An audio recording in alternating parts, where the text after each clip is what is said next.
ये कहानी क्या है जरा ध्यान से सुनिएगा। कहानी में एक सच्चाई भी है जो आप लोगों को आज सुननी पड़ेगी। एक रिजल्ट आया जेईई का। रिजल्ट आया, जो टॉप 100 स्टूडेंट थे उन्होंने अपने डिजायर्ड कॉलेज भरा, उनको वो कॉलेज मिल गया, आईआईटी। पहला दिन है, क्लास में सब टॉपर्स बैठे हुए हैं। प्रोफेसर आया, बच्चों से इंट्रोडक्शन लेना शुरू किया। अब आप ध्यान से सुनिएगा। प्रोफेसर ने पहले बच्चे को बोला, tell me about yourself, who are you, where are you from. उस पहले बच्चे ने क्या जवाब दिया पता है? He was saying, sir my name is this, my all India rank is this and I am from this institute. इस तरह से इंट्रोडक्शन दिया। सेकंड बच्चे को पूछा, now tell me about yourself, sir my name is this, my all India rank is this and I am from this coaching institute. ऐसे करके उसने, प्रोफेसर ने सबको पूछा क्लास में। ऑब्वियसली सब लोग किसी ना किसी कोचिंग सेंटर से पढ़ के आए हुए थे। ऐसे करते करते करते एक बच्चे का नंबर आया। उस बच्चे से पूछा प्रोफेसर ने, क्योंकि प्रोफेसर खुद फेड अप हो गया था कोचिंग कोचिंग कोचिंग कोचिंग नाम सुनते सुनते। उस बच्चे को उसने नॉर्मली पूछा, क्या तुम भी किसी कोचिंग से हो क्या, इंट्रोड्यूस योरसेल्फ। तो बच्चा खड़ा हुआ। बच्चा कहता है, sir my name is this and I am from माँ बाप academy India. And professor was laughing, वो हंसने लगा। कहता है, ये माँ बाप अकेडमी क्या है, मैंने तो पहली बार सुना है। ये सर वही जो सबके पास होती है, माँ बाप अकेडमी। मेरे माँ बाप, मेरे पापा ने मुझे पूरा सपोर्ट किया, मेरी मम्मा ने मुझे पूरा सपोर्ट किया, मैंने सेल्फ स्टडी की और मैं आज यहाँ पर पहुंच गया हूँ। तो प्रोफेसर उससे सवाल पूछता है कि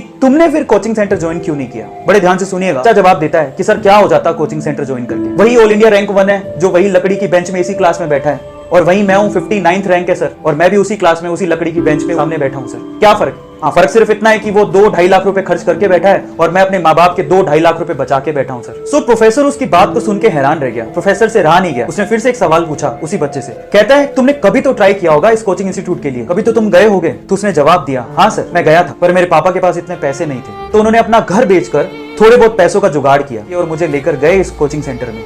थोड़े बहुत पैसे साहूकार ने दिए थे, बाकी पैसे वो महीने भर बाद देने वाला था। मेरे पापा ने कहा कि 1 महीने बाद मैं आपको सारी फीस दे दूंगा, ये पैसे रखिए और मेरे बच्चे को एडमिशन दीजिए, और उन्होंने मना कर दिया। उन्होंने कहा कि पूरी फीस लेकर आइए तभी एडमिशन होगा, नहीं तो एडमिशन नहीं हो सकता। मेरे पापा और मैं उस इंस्टीट्यूट से बाहर आ गए और मेरे पापा की जो हालत थी उसको देख के मुझे ऐसा लगा कि शायद कुछ गलत हो रहा है। मैंने अपने पापा से कहा कि पापा रहने दो, कोई फर्क नहीं पड़ता है, मेहनत करूंगा खुद से, ट्राई करता हूं खुद से, हो गया तो ठीक है, नहीं तो खेत तो है ही ना पापा, अपन जोतेंगे, आईआईटी से कम थोड़े ही है। सो ये बात कहकर हम दोनों घर पे चले गए। पापा ने मुझे बहुत मेहनत करवाई, जो बुक मैंने मांगी वो मुझे दी, मेरी मम्मा ने मुझे घर का खाना खिलाया, मैं घर पे ही रहा, अपने कॉन्सेप्ट क्लियर किए, मैंने दिन रात पढ़ाई की अपने पापा के सपने के लिए, और आज मैं यहाँ हूँ। मैंने सेल्फ स्टडी की, मैंने मेहनत की, और आज मैं उस क्लास में बैठा हूँ जहाँ ऑल इंडिया रैंक 1 भी बैठा हुआ है। अब मोरल क्या है स्टोरी का, जरा उसको समझें।